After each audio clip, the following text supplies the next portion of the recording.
Қайырлы күн, құрметті көрермендер. Менің есімім Димаш Зиядин. Бүгінгі тікелей эфирімізге, сұхбатымызға қош келдіңіздер. Жалпы қазір елімізде осы биылғы жылдан бастап қоғам, халық, қолданушылар, бұқаралық ақпарат құралдары жиі талқылап, осы тақырыпты жиі сөз қылып қозғап жүр.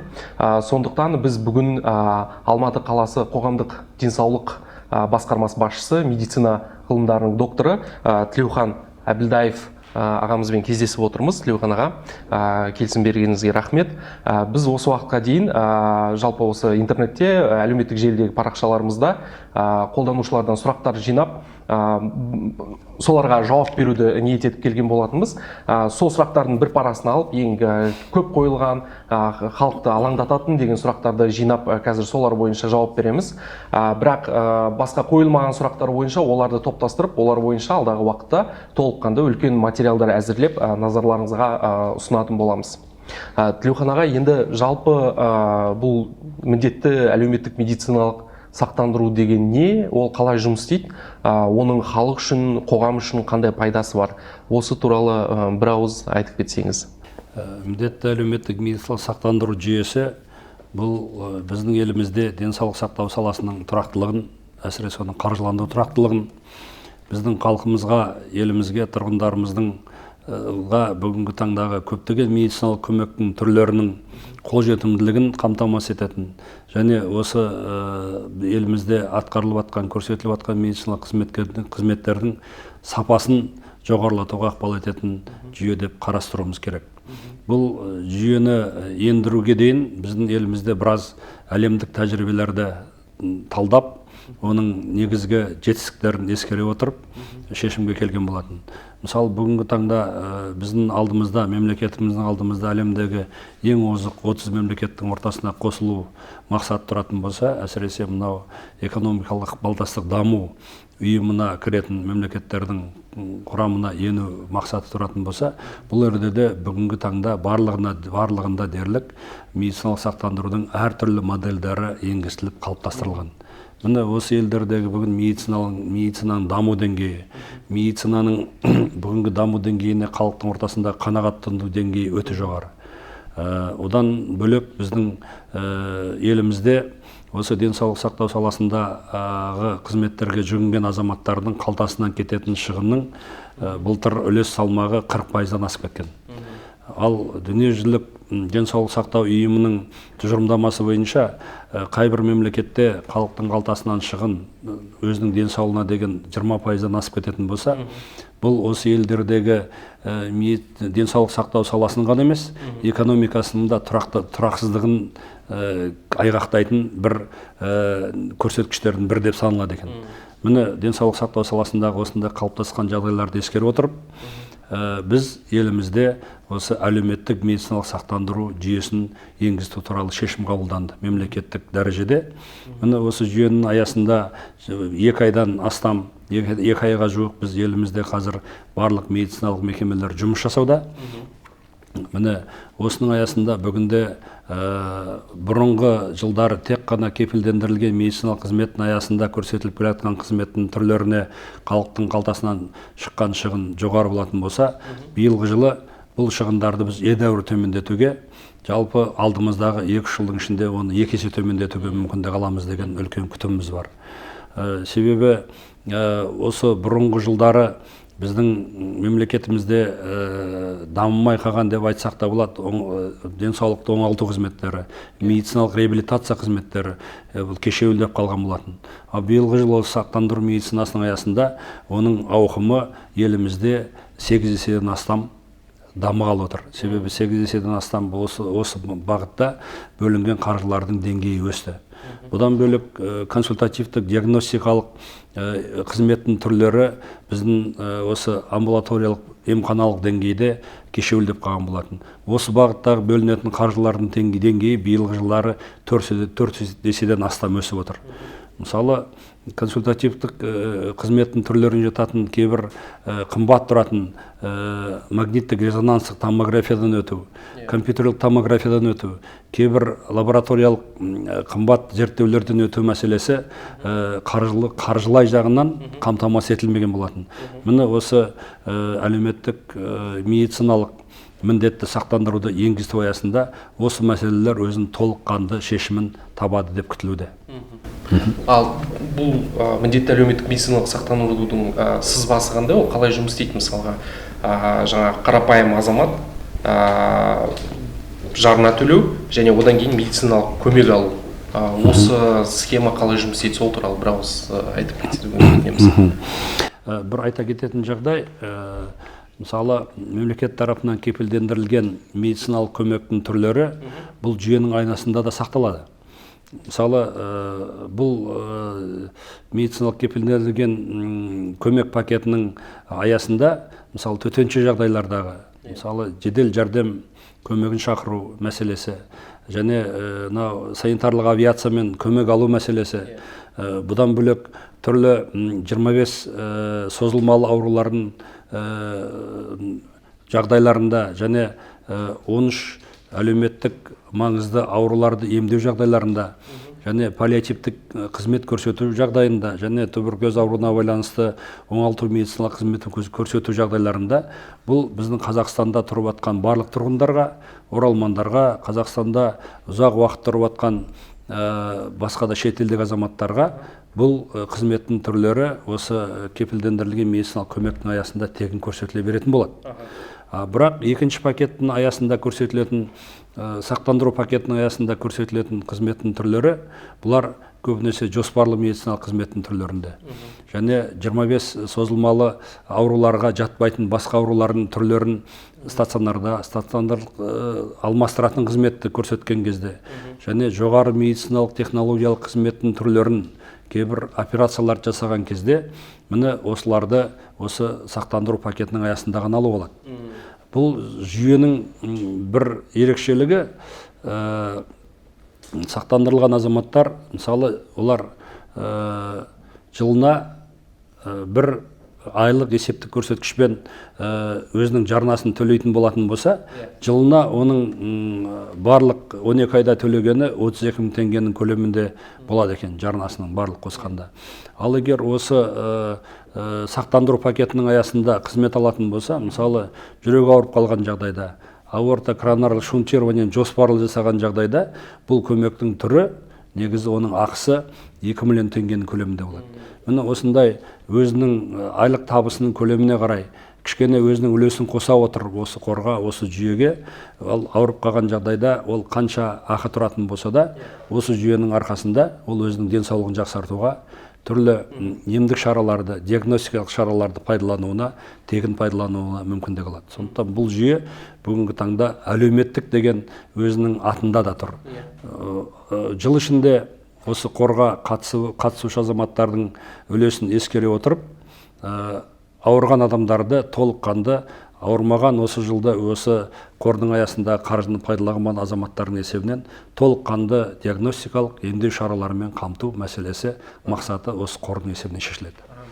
Яғни шұғыл жедел бір араласуды қажет ететін сондай белгілі бір топтарға жататын ауру түрлері, олар бұрынғыша мемлекет тарапынан кепілдік бойынша тегін емделеді, ол бойынша көмек тегін көрсетіледі.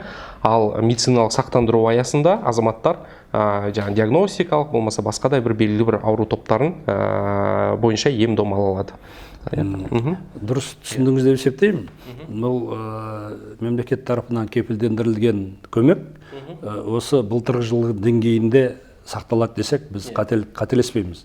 Бірақ осы кепілдендірілген медициналық көмектің тізбесіне кірмеген басқа аурулардың жағдайында, консультатив диагностикалық көмекті қажет ететін басқа да жағдайларда және жоғары технология медициналық көмектерді жоспарлы түрде алған жағдайларда, міне аурулар бұны сақтандыру пакетінің аясында өзін сақтандырылған азаматтар толыққанды тегін түрде алуына мүмкіндік алады. Бакиза Изғалиева деген қолданушы сұрақ қойды. Біз қорға 1 жыл бойы мысалға ақша төлеп отырамыз. Ал сол 1 жылдың ішінде мен дәрігердің кеңесін алмасам, ауруханаға түспесем, онда да төлем жасай беремін бе дейді. Яғни бұл жерде адамдар дәрігерге бармағанына қарамастан бұл жарнаны аударып отырған міндетті ме? Сол бойынша сұрақ түсіп тұр.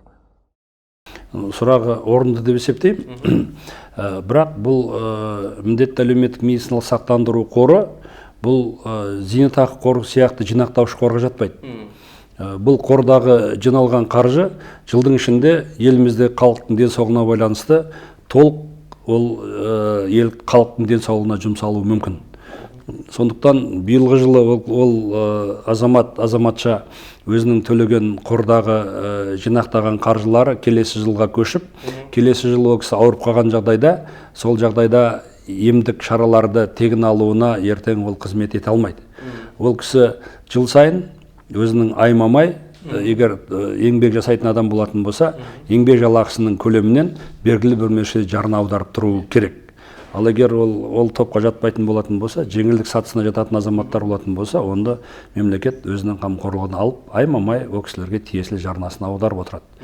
Осы жағдайда ғана ол азаматтар толыққанды 2 пакеттің аясында да, кепілдік мемлекет беретін кепілді медициналық тегін көмектің аясында және сақтандыру пакетінің аясында барлық қызметтерді тегін алуға мүмкіндік алады. Ал жарнаны мемлекет төлейтін топтар бар ма? Мысалға, жаңа кішкентай балалар 1 жасқа дейінгі, болмаса зейнеткерлер, олар жарнаны қалай төлейді? Осы туралы айтып берсеңіз. Бұл жүйені енгізуде және қалыптастыруда біздің мемлекетіміздің үлкен үлесі бар. Себебі осы жүйені енгізген жағдайда үлкен талдау жұмыстары жүріп, еліміздегі 15 санатқа жататын азаматтар, бұл осы 18 жасқа дейінгі балалар, жүкті әйелдер, мүгедектер, зейнеткерлер, көп балалы аналар, оның ішінде алтын алқалы, күміс алқалы аналар, міне осы секілді 15 санаттағы топтағы азаматтарға ол ақпараттық жүйеде олар тіркеуде тұрады. Мемлекетіміз аймамай оларға тиісті жарнасын осыдан 2 жыл бұрынғы орта жалақының көлемінен 1,4% автоматты түрде аударып отырады. Міне бұл топқа енген адамдардың саны біздің елімізде бүгінгі таңда 11 миллионға жоқ. Жыл сайын олардан біз мемлекет тарапынан 260 миллиард теңгенің көлемінде жарна түседі деген күтімдеміз. Ал жұмысы жүрген азаматтарға қайтпек керек. Олар жарнаны қалай төлейді? Тіркелген, егер мынау еңбекпен қамту орталықтарында арнайы тіркелген жұмысы жүрген азаматтар, ол 15 санаттағы жеңілдігі бар азаматтардың қатарына кіреді. Оларға мемлекет жарна төлеп отырады. Ал оған жұмыссыз жүріп, әртүрлі себептерге байланысты, или болмаса жұмыспен қамту орталықтары оларға түсіндіріп жұмыс ұсынса, болмаса оларды оқыту арқылы жұмысқа қамту мәселелерін ұсынған жағдайда олар бас тартқан болатын болса, олар тіркелмеген жұмыссыздар болып саналуы мүмкін. Бас тартқан адамдар, олар өзін-өзі қамтыған топтарға, өзін-өзі бүгінгі таңда қамтамасыз етіп отырған топтарға жатады да, олар бүгінгі таңда 2 жолмен, тәсілмен өздерін осы жүйенің қатысушы етуіне мүмкіндіктері бар. Біреусі бірыңғай жиынтық төлемді төлеп отыру керек. Екіншісі өзін-өзі қамтыған азаматтар ретінде 1 айлық есептік көрсеткіштің көлемінде аймамай жарна төлеп отыру керек. Осындай жағдайда олар осы жүйенің толыққанды қатысушы болады. Барлық медициналық қызметтер мен диагностикалық қызметтерді тегін алуға мүмкіндік алады. Бақыт Әбдіраманова деген қолданушы бізге сұрақ қойыпты. Бұл міндетті сақтандыру арқылы дәріні тегін алуға бола ма дейді, жаңа көмекке емделу үшін. Жоқ әлде ол тек өз жерде ем, оңалту, сондай процестер ғана қарастырылған ба? Орынды сұрақ. Мынау осы міндетті медициналық әлеуметтік сақтандыру жүйесінің аясында халыққа амбулаториялық емханалық деңгейде берілетін дәрілердің көлемі едәуір ұлғайды. Ол кепілді медициналық көмектің аясындағы да тізімдер ол сақталды. Ал енді осы жаңа пакеттің аясында, медициналық сақтандыру пакетінің аясында берілетін тізімдер біздің денсаулық министрлігі биылғы жылы оны қайта қарап, жаңа тізбесін жасады. Міне осы жаңа тізбенің аясында, екінші пакеттің аясында да берілетін дәрілердің тізбесі анықталды. Осыған байланысты қазір амбулаториялық емханалық деңгейде осы тізбеге кіретін аурулардың тізіміне байланысты, атауларына байланысты 18 жасқа дейінгі балалар барлық жағдайда, басқа жастағы ересек адамдар сол тізімдегі бар аурулардың аясында олар тегін дәрі-дәрмектерді, рецептуралық дәрі-дәрмектерді алуларына правасы бар, құқы бар. Маралдым Әбдікерімова сұрап жатыр. Жұмыс берушінің қорға жарна төлейтінін қандай нормативтік акт реттейді? Жалпы қандай заң бойынша мысалға жұмыс берушімен бұл жарна мәселесін талқылауға болады?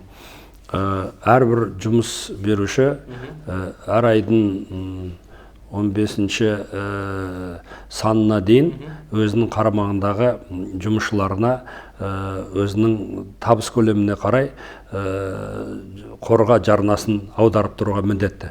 Ол жұмыс берушінің тарапынан берілетін жарнаны да, мысалы биылғы жылы өзінің жалдамалы жұмысшылары олар 2% деңгейінен төлейді, еңбек жалақы қорының есебінен 2%-ын, ал жұмыс жасаушы адамның өзінің жалақысынан биылғы жылдан бастап 1%-ын ұстап қалады да, оны міндетті әлеуметтік медициналық қорына аударып отырады. Бұл процесстер бүгінгі таңда міндетті әлеуметтік медициналық сақтандыру заңының аясында атқарылатын болады.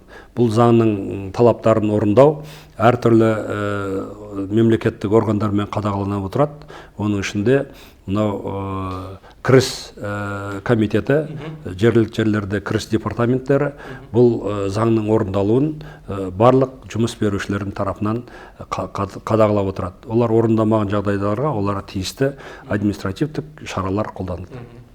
Яғни бұл заңның өзінің бөлек міндетті әлеуметтік медициналық сақтандыру туралы заңы бар. Тазагүл Қуанова есімді қолданушымыз жазады. Осы міндетті әлеуметтік медициналық сақтандыру бойынша өткен жылдан бастап ай сайын жалақымыздан ұстап келеді, бірақ тегін медициналық көмек ала алмай отырмыз дейді. Бұның бір себебі бар ма? Жоқ әлде бұлай болу бұл дұрыс емес болса, бұлай болмау керек болса, онда ол адамдар шағым жасай ала ма, қайда хабарласа алады? Бірінші, әр адам өзінің денсаулық сақтауға байланысты құқықтарын білгені жөн. Себебі ертең олар күдікті жағдайда өзінің құқықтарын қорғауға, шағымдануға олардың толық құқығы бар. Бүгінгі таңда бірінші адамдар өздерінің тұрғылықты жерлеріне байланысты емханаларына тіркелуі тиіс. Сол емханалар арқылы олардың алғашқы дәрігерлік көмекті, оның ішінде дәрігердің қабылдауын, учаскелік дәрігердің қабылдауын, жалпы тәжірибедегі дәрігердің қабылдауында болады. Міне осы дәрігерлер ол кісілердің қандай емдік көмектерді, қандай диагностикалық көмектерді тегін алу керек екендігін сол жерде бақылап, қамтамасыз етіп жолдама беріп отырады. Мысалы, стационарда алмастыратын көмекті емханалық деңгейде анықтайды. Ал стационарға жатып, тәуліктік стационарға жатуды олар өздерінің бюро госпитализация, мысалы, сол арқылы оған кезекке қойып отырып, оларды өздерінің қалаған клиникаларына, ауруханаларына жоспарлы түрде жатып емделуін қамтамасыз етуге міндетті. Мысалы, емхананың көлемінде қазір көптеген клиникалық диагностикалық көмектің түрлері, оның ішінде мынау жеке мамандардың қабылдауы, бүгінгі таңда әртүрлі диагностикалық зерттеулерден өту, мысалы УЗИ диагностика, компьютерлік томографиядан өту, тексеруден, МРТ-дан өту, лабораториялық зерттеулерден өту мәселесі, бұл бүгінгі таңда оларға қаржы қарастырылған. Әрбір адамның басына мұны емханадағы дәрігерлер, учаскелік дәрігерлер осы көмектің түрлерін емханалық деңгейде тегін оларды қамтамасыз етуге міндетті.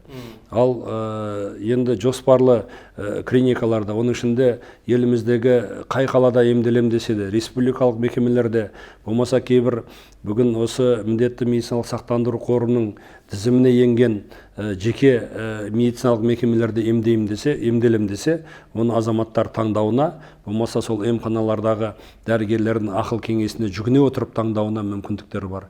Міне осындай олардың құқықтары егер орындалмай жатқанда болатын болса, бүгінгі таңда міндетті медициналық сақтандыру қорының әр жерлерде өздерінің филиалдары бар. Соларға шағымдануына. Болмаса бүгінгі таңда міндетті медициналық сақтандыру қорының мынау хабарласатын колл-центрлері бар. Мысалы 1406-ға хабарласа отырып, кейбір сұрақтарды анықтап, солар арқылы да өздерінің шағымдануына болады. Сонымен осы қордың бүгінгі таңда халықтық бақылау атты қосымшалары бар. Халықтық бақылау арқылы қай мекемедегі атқарылып жатқан жұмыстарға, көрсетіліп жатқан қызметтердің түрлеріне шағымданатын болса, қанағаттанатын болса, соны қалдыруына болады. Міне соны оларды талдап отырып, қарап отырып, медициналық сақтандыру қоры оларға өздерінің мониторингтік тексерулерін жүргізтіп, оларға шара қолдану арқылы осындай мекемелерде ертең осы сапалы қолжетімді медициналық көмектің түрлерін халыққа жеткізу жағын қадағалауда ұстап отыратын болады. Одан бөлек Алматы қаласындағы тұрғындар, мысалы осы біздің денсаулық сақтау басқармасына бүгінде қалалық қоғамдық денсаулық басқармасына шағымдану арқылы біз өзімізге қарасты мекемелердің мәселесін талқылап отырып, онда қалыптасқан жағдайларды реттеуге атсалысамыз.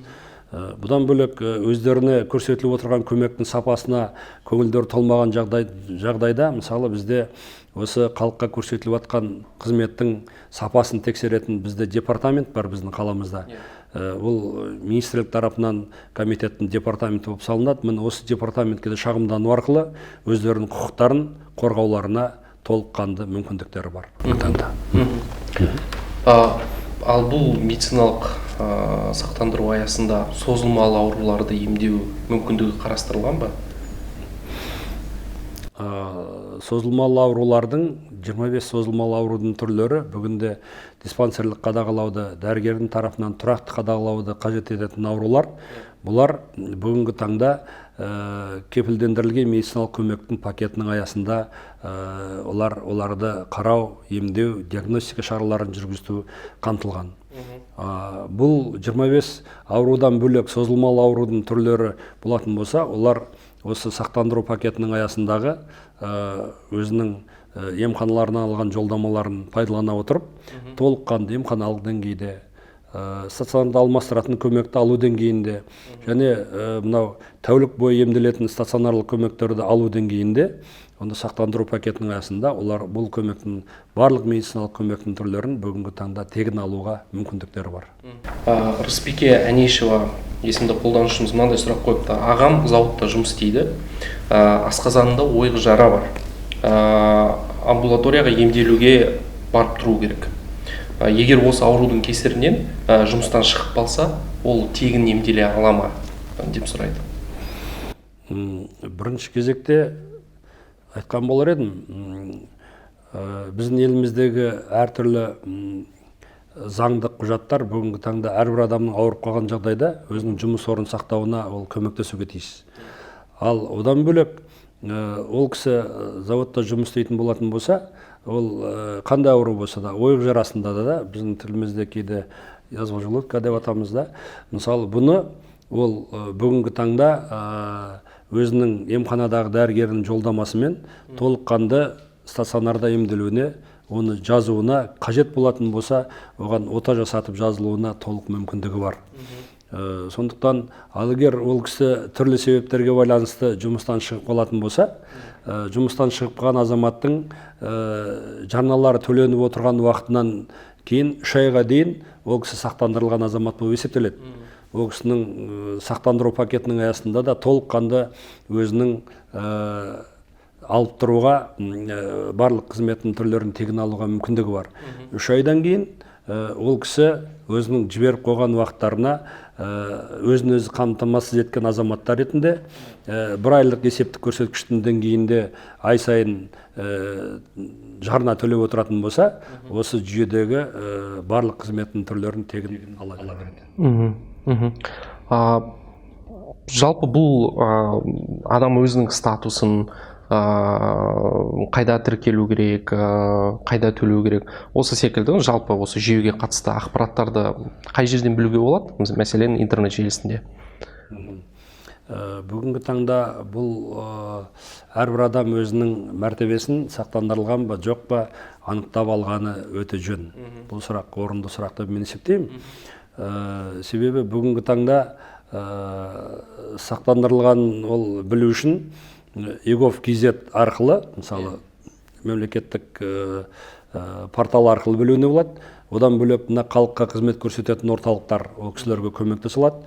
Одан бөлек біздің олардың несін жеке сәйкестендіру нөмірін пайдалана отырып, біздің барлық емханаларда, барлық ауруханаларда бүгін оларды сақтандырылған, сақтандырылмаған мәртебесін біліп беруге мүмкіндігі бар. Одан бөлек Telegram бот парақшасында да, қосымшасында да өздерінің осы мәселе бойынша сақтандырған, сақтандырылмағандарын біле алады.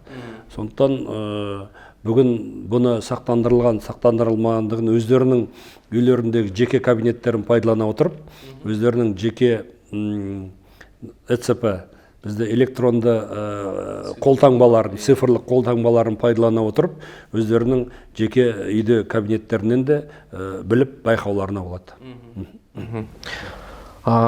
Инстаграмда мынандай сұрақ келген бізге: емханада тіркеу қиындау, бұл үлкен кедергі. Бұл осы қазір осы жылдан бастап белсенді енгізіліп жатқан медициналық сақтандыруда бұл мәселе қалай шешіледі дейді. Емханаға тіркелу мәселесі қалай қарастырылған? Емханаға тіркелу мәселесі негізі бүгінгі таңда емханаға тіркелу мәселесі сол егов.kz үкіметтік портал арқылы іске асуға болады. Оған да өздерінің электрондық жаңағы қолтаңбаларын, цифрлық қолтаңбаларын пайдалану арқылы қол жеткізеді. Одан бөлек халыққа қызмет көрсету орталықтарында бұған мүмкіндік берілген. Және біздің емханаларымызда осы егов.kz порталын пайдаланғанда оларға көмектесетін, оларға ақыл кеңес беретін бүгінгі таңда медициналық қызметкерлеріміз бар. Ал тікелей емхананың басшыларына арыз жазу арқылы мүгедектер мен бүгінгі таңда зейнеткерлерге оларға мүмкіндік қарастырылған. Олар жаңағыдай цифрлық технологияларды пайдаланбай-ақ емханаларға барып, сол жердегі бірінші басшының атына арыз жазу арқылы солардың тіркеу бөлімдерінде өздерін осы емханаларға тіркеуге әлі мүмкіндіктері бар. Мысалы, ол жыл ішінде емханаға тіркену мәселесі жылда науқан өтеді. 15 қыркүйектен 15 қарашаға дейін. Осы уақытта олар заңды түрде келесі жылға өздерін тіркелетін емханаларын анықтап алуына болады. Болмаса жыл ішінде олар түрлі себептерге байланысты өзінің тіркелген емханасына қанағаттанбайтын болса, жылына бір рет ауыстыруына болады. Өздері мысалы өзінің тұрғылықты жерін ауыстырған жағдайда осы емхананы анықтауға болады.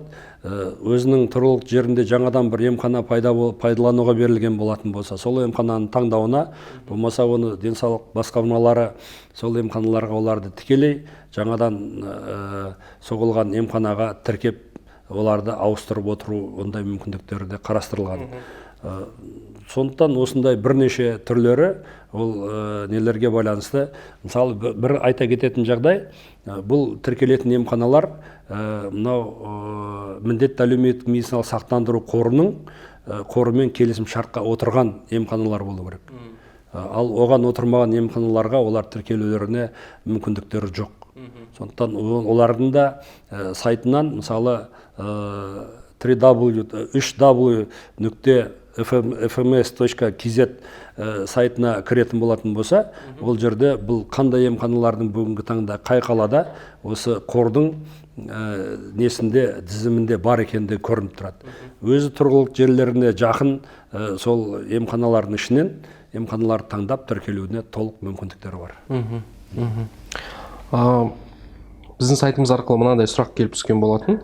Катарактаға жасалатын операция міндетті әлеуметтік медициналық сақтандыру арқылы жүргізу мүмкін емес дейді. Түркістан облысы Отырар ауданы тұрғыны Шымкентке жіберілуі тиіс. Осындай комментарий сұрақ қойыпты. Бұл бойынша бұл азаматтың мәселесіне қатысты біз бір кеңес, көмек айта аламыз ба? Жалпы, егер Түркістан қаласының өзінде катарактыны емдеу, оған ота жасау мүмкіндігі болатын болса, ол азамат Түркістан қаласында сондай емдеу мекемесіне егер қаласа жіберілуге тиісті. Ал мен ойымша Түркістан қаласында мүмкіндігі жоқ болғандықтан Шымкент қаласындағы сол катарактаға ота жасау мүмкіндігі бар клиникаға жіберіліп жатқан болар. Жалпы азамат егер өзінің таңдауы бойынша оны Алматы қаласынан болады ма, Нұр-Сұлтан қаласынан болады ма, кез келген клиникада осы отаны сол Түркістандағыдан, Шымкенттегіден нәтижелі жасайды деп есептесе, оны өзі таңдау жасауына, оның таңдауына байланысты емханада отырған дәрігерлер оны сол ауруханаға жатқызу порталына кезекке қойып, оны қамтамасыз етуге міндетті. Сондықтан азаматтар өздерінің құқықтарын білгенін жөн деп есептеймін. Яғни мен мысалға бір ауырып қалсам, және ол менің ауруым бойынша емдейтін медицина орталығы мен тұратын тұрғылықты жерім бойынша қалада, елді мекенде болмаса, мен басқа қаладағы сол ауруды емдейтін орталыққа кезекке тұра аламын, сол жаққа бара аламын, осы сақтандыру бойынша. Бұл тәуліктік жатып емделетін клиникалар таңдаған жағдайда осылай барып емдей аласыз. Ал бірақ әрбір адам осы ем-домның осы диагностикалық емдік шараларды таңдау мүмкіндігіне өздері тұрғылықты жерлерінде тіркелген емханасы арқылы мүмкіндік алады. Себебі емханалардың бүгін мәртебесін біз көтергенбіз. Емханалық деңгейде клиника диагностикалық көптеген медициналық қызметтің түрлеріне қаржы қазір сол емханалардың өзіне салынады.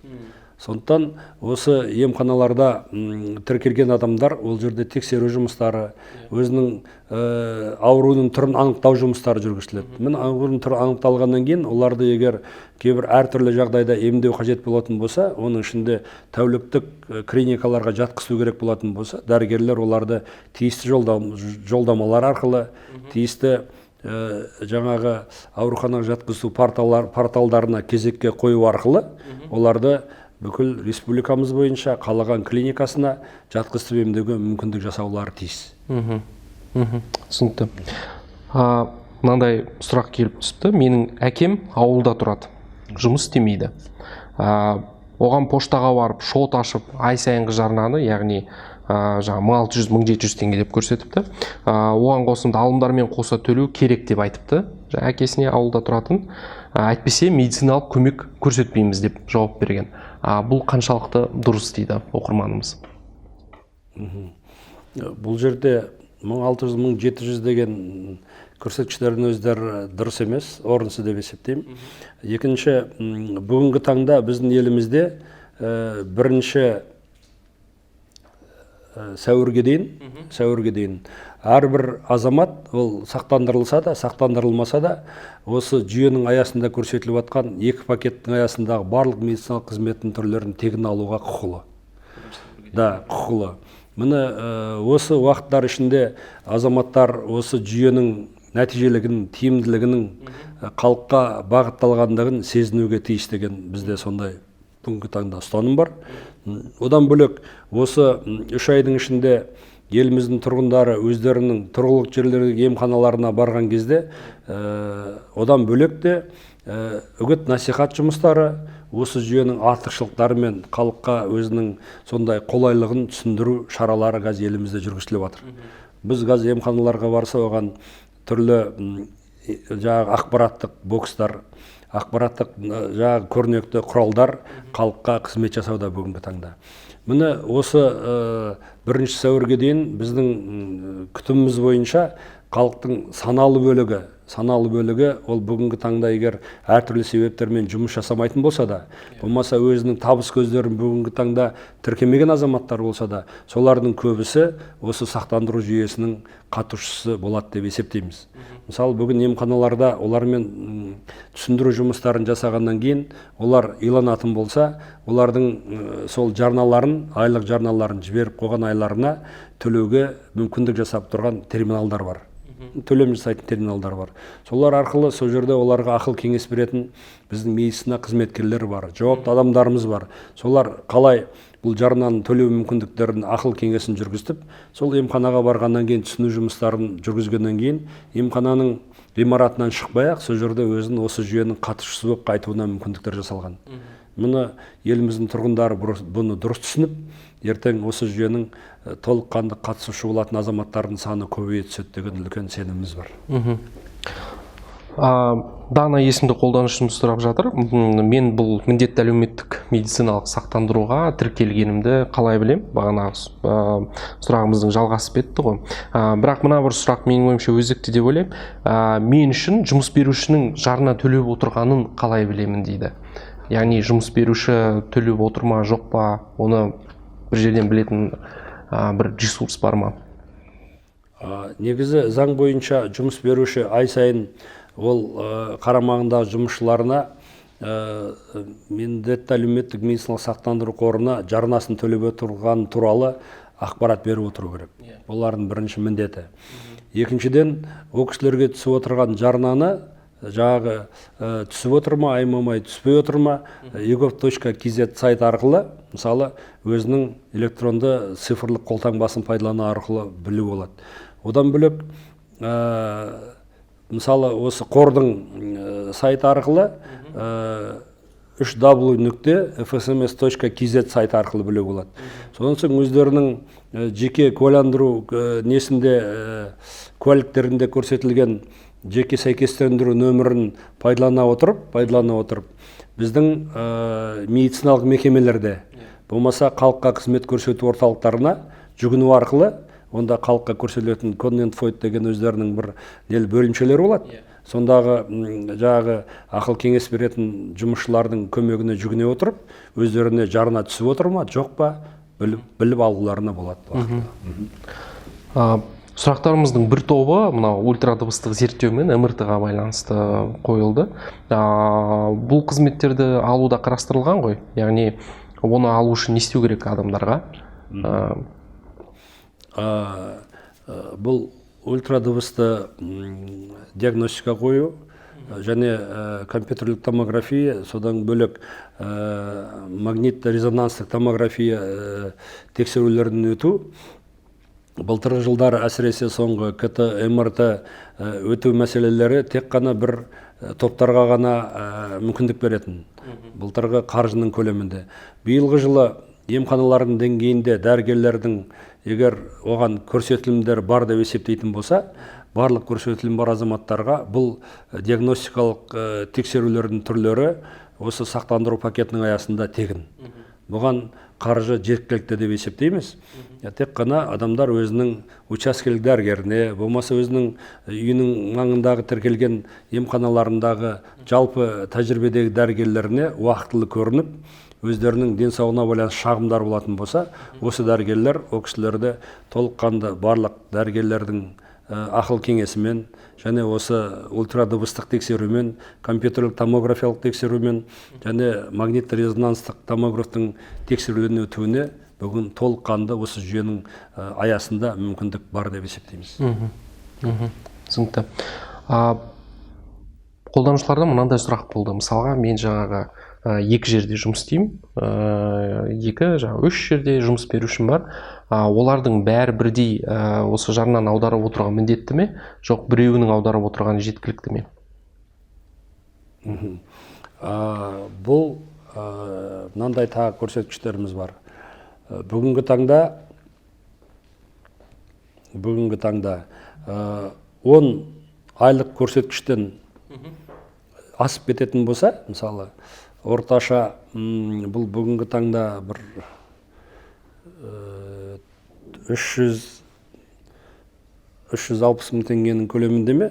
Мысалы, ең жоғарғы айлық, осы айлықтан асып кеткен жағдайда, ол адам қанша айлық алса да, мысалы 500 мың, 600 мың алатын болса да, осы 10 айлықтық көрсеткіштен ең 10 төменгі айлықтың 10 есе көрсеткіштен асып кеткен жағдайда, ол кісінің артық айлығының көлемінен жарна ұсталмайды.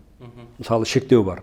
Мысалы, сондықтан егер ол кісі бірнеше жерде жұмыс істейтін болатын болса, 10 төменгі айлықтан егер оның айлығы асып кететін болса, асып кеткен айлығының деңгейінен ол кісі жарна төлемей қоюына толық құқылы. Бұны тек өзінің бірнеше жерде ескеретін не қылатын болса, жұмыс істейтін болса, өзінің жұмыс берушілерін ескертуге тиіс. Мен осындай жерлерде жұмыс жасаймын. Басқа жерлердегі менің айлық көрсеткішім осы төлеу керекті неден шектен асып кетіп отыр. Сондықтан сіз маған осы нені төлемеуіңізге болады деп ол сұраныс жасап, өзінің арызын түсіруге тиіс. Сонда ол жердегі бірнеше орыннан жұмыс істеп отыратын болса, онда ол автоматты түрде одан жарна төлемеуге тиіс. Түсінікті. Маған бағана сөздің басында сіз бір ауыз жалпы халықаралық тәжірибеге қатысты бір ауыз айтып кеттіңіз. Осыны кішкене мысалды сәл тарқата аламыз ба? Бізден бұрын осындай жүйеге көшкен жаңағы дамыған елдер, басқа мемлекеттердің тәжірибесі бойынша оларда қандай бір оң өзгерістер болды? Медицина саласында осы халықты медициналық қызметтермен, дәрі-дәрмекпен қамтамасыз ету саласында. Бұл мемлекеттерде бүгінгі таңда оң өзгерістерді айта кететін болсақ, осы мемлекеттердегі денсаулық сақтау саласының медициналар мүмкіндіктерінің дамуында үлкен оң өзгерістер болды. Осы уақытқа дейін біздің еліміздің көптеген азаматтары, әсіресе қаржы төлеу мүмкіндіктері жоғары азаматтар осы дамыған мемлекеттерге барып, бүгінгі таңда да әлі біраз жалғасы бар соның. Осы мемлекеттерге барып емделу, үлкен бір диагностикалық шараларды пайдалану, үлкен бір операцияларды жасату мәселесінде осы елдің медицинасының көмектеріне жүгініп келіп отыр. Ал соңғы жылдары енді қуантарлық жағдай, біздің мемлекетімізде де денсаулық сақтау саласында жақсы үрдістер бар, жақсы дамулар бар. Сол шетелде жасалып жатқан көптеген операциялар өзіміздің елімізде де жасала бастады бүгінгі таңда. Сол шетелге барып емделетін адамдардың бүгінгі таңда қарқыны азайып келе жатыр. Міне осы системаны, жүйені енгізте отыру арқылы болашақта біздің елімізде осы шетелде жасалып жатқан көптеген емдік шаралардың және көптеген оталардың елімізде жасалатындығына біз сенеміз. Осы үрдіс ары қарай өзінің жалғасын табатын болатын болса, әлі болашақта көптеген еліміздің жақсы дамыған медициналық орталықтарында, Алматы қаласында, Нұр-Сұлтан қаласында, әлде де басқа шетелдік азаматтардың келіп осында медициналық туризмнің дамитынына менің кәміл сенімім мол. Бүгінгі таңда да біздің елімізде дамып жатқан кейбір оталарды шетелден келіп, біздің елімізге келіп емделіп жатқан азаматтардың да қарқыны байқалуда. Алматы қаласында, Нұр-Сұлтан қаласында осы енгізіліп жатқан жүйе болашақта біздің еліміздегі медицинаның даму деңгейінің де әлемдік дамыған елдердегі медицинаның деңгейінің өсуіне өзінің септігін тигізеді деген біз ойдамыз. Енді қорытындылай келе, мына түсінікті болу үшін тағы да бір қарапайым тілмен сызбасын тағы да бір қайталай кетсек, аға. Яғни азамат ол ай сайын өзінің жалақысынан, табысынан, болмаса егер ол жұмыссыз болса, бағана өзіңіз айтқан санаттарға кіретін болса, мемлекет ол үшін төлеп тұрады. Яғни оның атына белгілі бір жарна аударып отырылады. Ол жарна жалпы сол халықтан бір ортақ қор сияқты жиналып отырады. Сол қордың есебінен еліміздің азаматтары ем-дом, дәрі-дәрмек ала алады. Ол үшін оларға белгілі бір медициналық мекемеге, емханаға тіркеліп қою керек. Әлбетте. Негізі алғашқы медициналық санитарлық көмек көрсету мекемелеріне, емханаларға үлкен назар аударылып отыр. Оларға негізгі басымдық беріп отыр. Жыл сайын осы алғашқы медициналық көмек көрсету мекемелерін қаржыландыру деңгейі жыл сайын өсіп келе жатыр. Бұл да негізі дүниежүзілік денсаулық сақтау ұйымының талаптарының бірі. Себебі әрбір адамға қандай медициналық көмектің түрлерін алу керек екенін анықтап беретін, оларды бағыттап отыратын, оларды үйлестіріп отыратын мекемелер осы алғашқы медициналық көмекті көрсететін мекемелер. Себебі халық ең бірінші соларға кішкентай ауру сырқауы басталып келе жатқан уақытта оларға барып жүгінеді. Оларда әртүрлі профилактикалық шаралар, әртүрлі скринингтік ауруларды дер кезінде анықтайтын профилактикалық медициналық тексерулер міне осы мекемелер жүргізеді. Сондықтан әрбір адамның өзінің тұрғылықты жерінде емханаға тіркелгені, сол емханаға тіркелу арқылы, сондағы дәрігерлерге көріну арқылы өзінің барлық деңгейдегі медициналық көмектерді уақытылы алып отыруына мүмкіндігі бар. Міне ал сақтандыру жүйесіне қатысу арқылы бұл мүмкіндіктер жыл сайын жоғарылап келе жатыр. Бұл биылғы жылдан кейін де болашақта осы сақтандыру медицинасының арқасында адамдардың медициналық қызметтерге жүгіну, оған қолжетімділігі, медициналық қызметтердің халыққа қолжетімділігімен қоса оның сапасы да үдей түседі, көтеріле түседі деген ниеттеміз. Сондықтан осы сақтандыру медицинасының аясында осы жүйенің қатысушы болу біздің еліміздің әрбір азаматына тиімді деп есептеймін. Осыны саналарына құйып алып, әлде де осы еліміздің ішінде бүгін сақтандырылмаған топтар болуы мүмкін.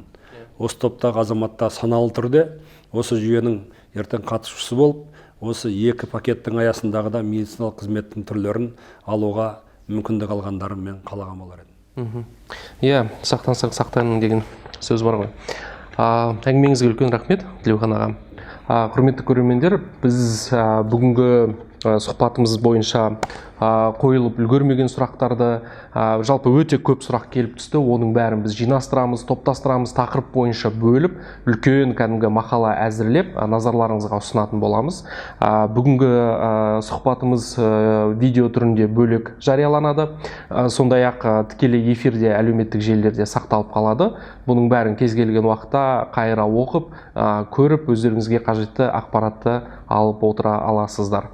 Назар аударғандарыңызға, уақыт бөлгендеріңізге рахмет. Сізге де үлкен рахмет, Тілеухан аға.